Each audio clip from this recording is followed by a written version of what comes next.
Hello friends. आज हमारा question है हिस्ट्री के सेगमेंट से। ठीक है, ये जीएस वन का टॉपिक है। आपको मैंने कल की कक्षा में एक सिलेबस के बारे में बताया था और मुझसे लूज टंग हो गया था। तो जीएस वन के सिलेबस में आपका जो है वो हिस्ट्री है, ठीक है, जियोग्राफी है और आपका भारतीय समाज से क्वेश्चन पूछे जाते हैं। जीएस टू में आपका पॉलिटी है और इंटरनेशनल रिलेशन है, ठीक है, ये सब चीज़ें हैं। तो आई होप आपको ये चीज़ें सिलेबस देख लिए होंगे। सिलेबस देखना बहुत ज़रूरी है। जब तक सिलेबस नहीं क्लियर होगा, सिलेबस आप इंटरनेट जाकर देखेंगे नहीं, तब तक आप ये चीज़ें क्लियर नहीं कर पाएंगे। प्रश्न को भी आप किस हिसाब से पढ़ना है, सिलेबस में काउंटेशन करना ज़रूरी है। ठीक है, फिलहाल हम चलते हैं अपने क्वेश्चन आंसर पे। तो आज का हमारा क्वेश्चन है, इसमें लिखा गया हिस्ट्री के सेगमेंट से, 1813 के चार्टर अधिनियम के पश्चात ईस्ट इंडिया द्वारा भारत में की गई गतिविधियाँ किस उद्देश्य से की गई थी, विवेचना कीजिए।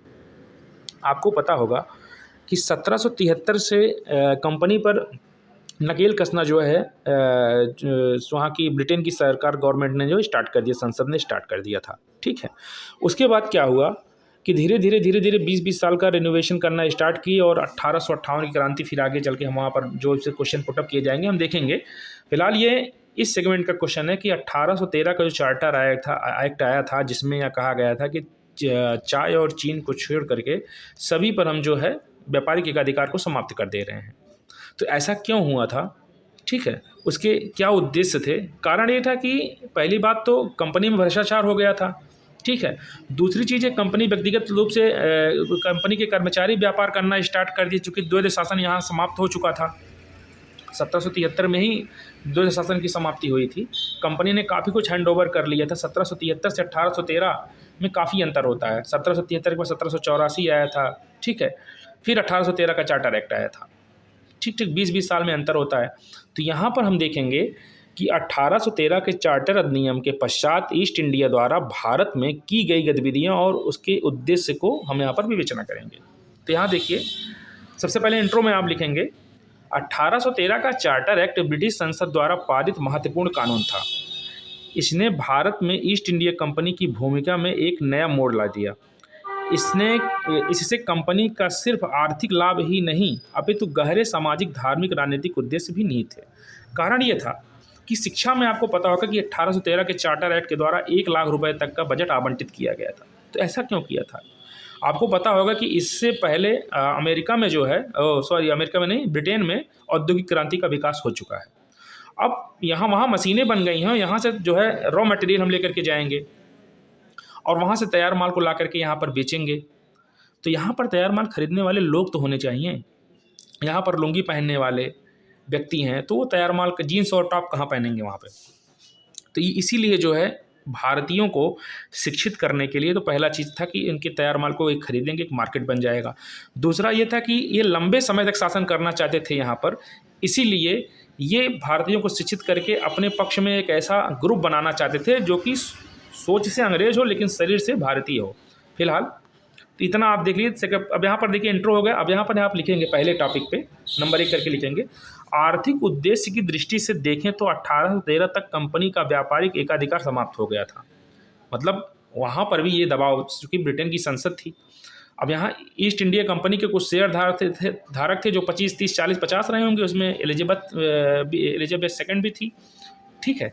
लेकिन मामला ये था कि वहाँ और सारे व्यापारी थे, जो कि औद्योगिक क्रांति आ चुका था, व्यापार और ज़्यादा हो रहा था वहाँ पे। तो लोग कह रहे थे कि भाई ईस्ट इंडिया कंपनी को आप मोनोपोली क्यों दे रहे हो, हम भी जाएंगे व्यापार करने। और संसद पे पड़ रहा था जो है बड़े पैमाने पर दबाव।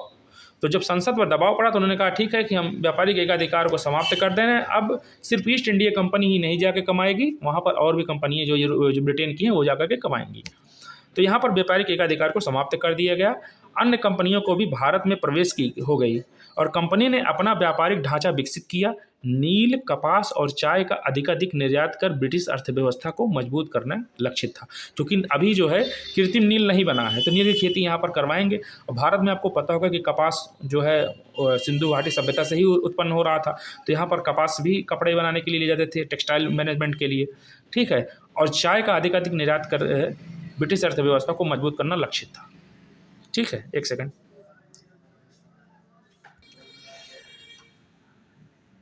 फिर यहाँ देखिए सेकंड वाला, ईसाई धर्म का प्रचार कर ब्रिटिश धार्मिक मूल्यों एवं संस्कृतियों को बढ़ावा देना ताकि एक ब्रिटिश भारतीय सांस्कृतिक परंपरा को बढ़ावा देना ताकि ऐसे भारतीय वर्ग का निर्माण कर सकें जो सोच से अंग्रेज तथा शरीर से भारतीय हों।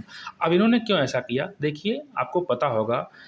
अब ये अंग्रेज़ों की एक गलती भी थी, चूँकि आपको पता था कि अंग्रेज़ ये मुस्लिमों से ये सीखे थे कि मुस्लिम इन्विजन के बाद भारतीयों पर धार्मिक परिवर्तन हुआ था। लोग ऐसे राजाओं को भी देखे थे जो मुस्लिम समुदाय में अपना विवाह भी करके उनके धर्म को एडॉप्टेशन किया, परिवर्तन भी धार्मिक रूप से हुआ था। तो ये सोच रहे थे कि हम धार्मिक तौर पर भारतीयों से जुड़ें, जिससे कि भारतीयों का धर्म परिवर्तन हो जाएगा तो भारतीय हमसे और सहजता से जुड़ेंगे। आपको पता होगा कि आज भी आप मार्केट में देखते हैं तो जब होली और दीपावली आती है तो चाइना जो है बड़े बड़े भारतीय जो बाज़ार हैं चाइना के मार्केट से भरे हुए हैं, चाइनीज़ सामान से भरे हुए हैं। गणेश जी की मूर्ति, झालर वगैरह चाइना बनाता है, जबकि चाइना जो है स्वयं किसी भी धर्म को नास्तिक जैसे नहीं मानता है। ठीक है, तो इसी तरह ये जो है ऐसा कार्य कर रहे थे। आप यहाँ देख लीजिए, जहाँ आपका दुर्गा पूजा सस्ता है तो जितने लोग वहाँ के मार्केट के लोग होते हैं, जो बड़े बिजनेसमैन होते हैं, वो उसमें निवेश करते हैं। क्यों करते हैं कि अगर 4 लोग आएंगे वहाँ पे बैठेंगे तो वहाँ चाट का, ठेले का, खुमची का बिक्री होगा, साथ साथ में सामान भी लेंगे, मनोरंजन भी होगा और लोग मेले भी देखेंगे, लोगों को मज़ा भी आएगा और हमारा काम भी हो जाएगा। तो बिजनेस के साथ जो है मनोरंजन को दोनों को जोड़ करके इन्होंने काम किया था, धर्म को भी जोड़ा था। ठीक है, तो कई तरीक़ों से डाइवर्सिफाई रूप से ये जोड़ रहे थे। तो इतना आप समझ गए होंगे कि ईसाई धर्म का प्रचार प्रसार ये क्यों किए थे यहाँ पे। उसके बाद यहाँ पर देखिए आगे तीसरा है, वैचारिक प्रभुत्व को बढ़ाने के लिए भारतीय समाज अंग्रेजी शिक्षा और संस्कृति को आत्मसात करे। भाई जब वैचारिक प्रभुत्व बढ़ेगा तो भारतीय समाज अंग्रेजी शिक्षा और संस्कृति को आत्मसात करेगा। आत्मसात का मतलब करना होता है कि अपनी आत्मा में उसको उतार लेना, मतलब उसको स्वीकार कर लेना। 1 लाख रुपए वार्षिक शिक्षा के लिए निर्धारण किया गया। शिक्षा के माध्यम से भारतीयों को ब्रिटिश दृष्टिकोण के अनुसार प्रशिक्षित किया गया ताकि वे प्रशासन में सहायक बन सकें और जो है यहाँ कंपनी या ब्रिटेन अधिक समय तक यहाँ पर जो है, कंपनी का तो कोई मतलब नहीं था, कंपनी 1 लाख क्यों देती, वहाँ ब्रिटेन की संसद जो है लंबे टाइम तक यहाँ पर रहने चाहती थी, इसलिए ब्रिटिश जो है इस पर निवेश कर रहे थे। उसके बाद चौथा देखिए, राजनीतिक नियंत्रण को मजबूत करना, शिक्षा, धर्म, प्रशासनिक सुधारों के माध्यम से कंपनी भारत में राजनीतिक पकड़ मजबूत करना चाहती थी। अच्छा, आपको पता होगा कि आप भारत में सबसे जो अंधा चीज़ है वो धर्म का है। धर्म के माध्यम से आप कहीं पर भी शासन कर सकते हैं। अशोक ने भी कर दिखाया था, ठीक है, गौतम बुद्ध ने भी करके दिखाया था और इसी से सीख जो है कई राजनीतिक पार्टियां भी ले रही हैं जो धार्मिक तौर पर। अगर कांग्रेस को देखो तो मुस्लिमों का तुष्टीकरण कर रही थी, बीजेपी इधर हिंदू भाइयों का तुष्टीकरण करती है। तो कहीं ना कहीं तुष्टीकरण की नीति जो है ये दिखाई देती है धार्मिक आधार पर। केंद्र बिंदु में क्या है, लाभ लेना। ठीक है, हालांकि अब ये चीज़ें आप उसमें नहीं लिखोगे बीजेपी ये करती है, कांग्रेस के नहीं, नंबर कट जाएगा। आपका संतुलित पक्ष होना चाहिए वहाँ पे।